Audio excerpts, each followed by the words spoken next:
عليكم ومرحبا بكم في قناتي وقناتكم لمسة إبداع. أرحب بكم كاملين أجدادات والقدمات على القناة. إذا كنتوا جداد على هذه القناة وما تعرفونيش، أنا اسمي آية، نرحب بكم. عمري 14 سنة، نحط محتوى مختلف ومتنوع وعندي رسالة هادفة من القناة تاعي. لذلك المحتوى تاعي يعني يقتصر على بالأحرى الفتيات المراهقات والصبيات اللي يكونوا عمرهم يتراوح ما بين من 11 إلى 16 سنة. نعطيكم نصائح، أفكار، خطوات، طبخ، تنظيف، كل حاجة تخصكم في هذا العمر. لذلك ضروري انكم تشتركوا في القناة بالضغط على زر السبسكرايب الاحمر الموجود تحت هذا الفيديو باش تستفادوا من فيديوهات وكما قلت لكم لازمكم تشتركوا في القناة وتفعلوا زر الجرس، تحطوا اللايك لهذا الفيديو، شير، باش نقدر هكاك تقدروا نتوما تفيدوا ناس وخدوا اخرين كيما انت. المهم، اول حاجه تبداي الجمال. اول حاجه ينبع من الداخل. الجمال هو جمال الروح، ماشي جمال المظهر. الجمال هو دائما جمال الخلق، جمال التفكير. يعني ماشي لازم تكوني حسنه في المظهر. وما كانش انسان خلقه ربي راه بشع في المنظر، ما كانش انسان ماشي جميل. ان الله جميل يحب الجمال. ربي يحب الجمال، خلقنا كامل جملاء في هذه الدنيا. جملاء جميلين. اكتبوا لي في الكومنتير شنو هو جمع جميل، والله نسيت. المهم، اول حاجه باش تعتني للعيد الاضحى بنفسك. اول حاجه نبداو مش بالشعر. الشعر تاعك عندك زيت اللوز.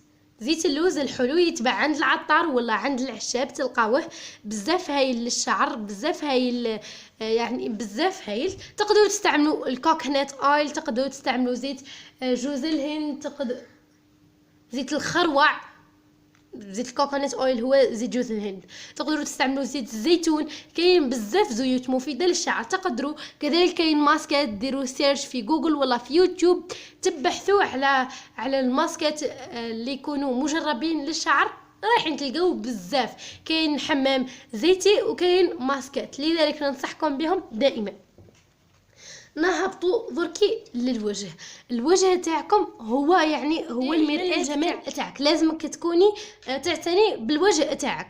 كيما قلت لكم انايا راهم ظهروا لي شويه حبوب، راح نخلي لكم هنايا الصور تاعهم باش تشوفوهم كيفاش نقدر نقضي على الحبوب. دائما اغلب الاحيان في هذه الفترة تاع العمر يكون البشرة تاعكم عندها نوعين، اما تكون دهنية بزيادة ويكون ينوض لكم الحب كيما هذا، اما تكون مختلطة، عندكم جهات في الوجه تاعكم جافين وعندكم جهات واخد اخرين دهنيين وينوض فيهم بزاف الحب. نتوما كيفاش تتفاعلوا تتعاملوا مع الحب، ماشي تتفاعلوا. صابون الطرف، صابون الكف، كل واحد كيفاش يسميه. كاين اللي يقولوا صابون الحجره، كل واحد كيما قلت لكم واش يسميه. المهم هو في التالي عباره عن صابون جزائري، صابون طبيعي 100%، ما فيه حتى حاجه تضر البشره تاعكم. تقدري تخصي قطعه هكا صغيره ليك للوجه تاعك، ومن بعد تستعمليها انت وحدك، ماشي نفسها اللي تستعمليها لوجهك، هي اللي خصي قطعه خاصه للوجه تاعك، وكوني مخصتيها للحبوب فقط، تغسلي بها هذه الحبوب. المهم هذه هي، وتبقاي تفركي في هذوك البلاصات اللي عندك فيهم الحب. مثلا تحطيها في بلاره ولا تحطيها في كاش حاجه، المهم تكون بعيده على الاستعمال تاع عائلتك، تكون تستعمليها انت وحدك، ولا تخبيها في خزانتك، تخبيها في اي بلاصه انت تحبيها. يقدروا يستخدموا الشباب ولا الذكور الا ثاني لوجههم، تستعملوه نتوما على الاقل مرتين في اليوم. انا نستعملها 4 مرات في المناطق اللي فيها حبوب، باش بيني وبين العيد هذه الحبات الا كنت تشاهدوا فيهم يروحوا لي. هذه بالنسبه للصابون تاع الطرف والله للوجه تاعكم. واما الباقي اللي يقولك خلطات تبييض للعيد وما على باليش وشني كاع خرطي كامل، ما كانش وحده تصلح لوجهك في هذا العمر، لانه في هذا العمر يلزمك انك ما تخلطيش في وجهك باش ما ينوضلكش حبوب غير الحبوب هذول اللي راهم في وجهك. نروحوا نهبطوا للاسنان.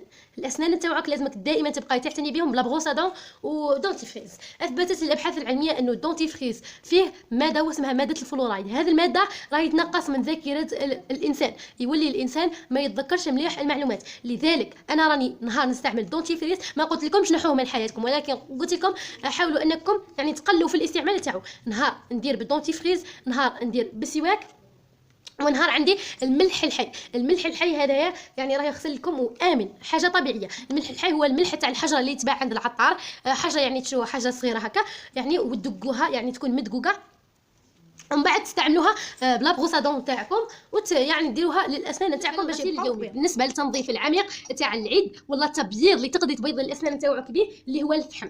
البنات الفحم اكثر حاجه مفيده للاسنان، حاجه طبيعيه تبيض بطريقه خرافيه من اول الاستعمال، يعني تستعمليها مره واحده. اللي ما عندهاش تقدر تستخدم لا بيكربونات دو صود، بيكربونات الصوديوم، تلقاوها عند العطار، تلقاوها في سوبيغات، تلقاوها في كامل البلايص. تشربوا بيكربونات دو صود وكذلك تبغسيو بها اسنانكم. اللي ما عندوش يقدر يستخدم القرص، ولكن على الاكثر مره واحده في الشهر. هذا يعني هذا تنظيف العميق ولا تبييض العميق. اللي ما عندهاش كذلك لا بيكربونات دو صود وما عندهاش الفحم، تقدر تستخدم الكركم، العرق الاصفر، راه يعني اللي نديروا به تاع توابل عادي تطيبوا به يوميا، تقدروا هذاك تستعملوه. نروحوا للترطيب تاع الشفاه. تقدري ترطبي الشفاه تاعك فقط باي مرطب شفاه يعني، والله اللي ما عندهاش مرطب شفاه تقدر تستخدم الفازلين. الفازلين حاجه مليحه ورخيصه ومتوفره في كامل البلايص. نهضوا للجسم.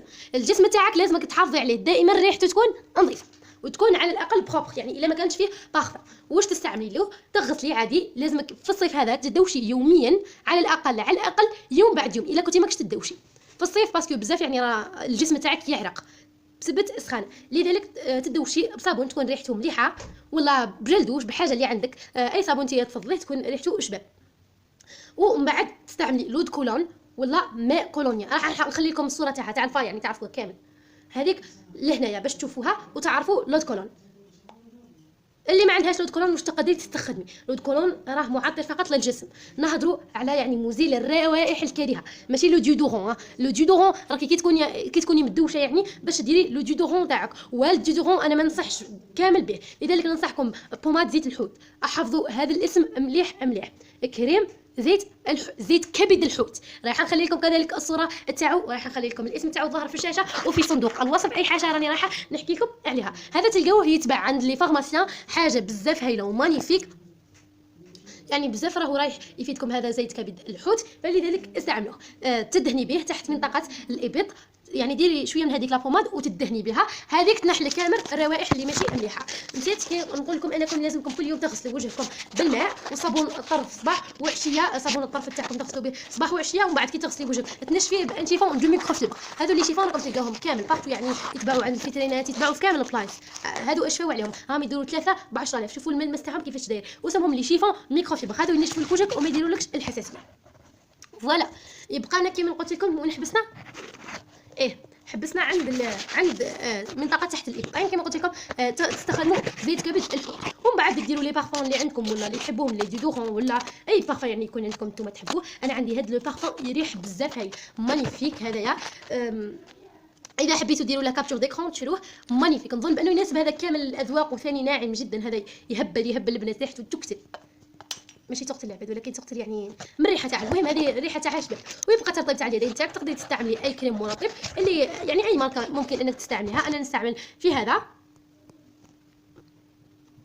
اللي ما عندهاش هذا راه يدير برك 7000، يعني تلقاوه عند كامل لي فارماسيان بارتو. اللي ما عندهاش تقدر تستخدم الفازيل، البديل اللي متواجد في كامل البيوت. فوالا هذه لا فيديو تاع اليوم اللي ان شاء الله تكون ناجله عجبتكم، ان شاء الله تكونوا استفدتوا منها. ما تنساوش جيم بارطاجي، وما تنساوش ديروا هاشتاغ حمل توصينا ل 1000 مشترك. ما بقى لي غير نقول لكم عواشركم مبروكه، دمتم في رعايه الله وحفظه، والسلام عليكم ورحمه الله تعالى وبركاته. الى الملتقى حبوباتي في وصفات جديده وقادمه ان شاء الله للعيد، تقدروا نتوما تطبقوها. اللي حابه تخدم ديغاتو للعيد راح نخلي لكم الرابط في صندوق الوصف. يعني حاجات حلويات يعني خدمتهم من قبل اللي يقول العيد وهايلين مانيفيك سهلين. باي باي.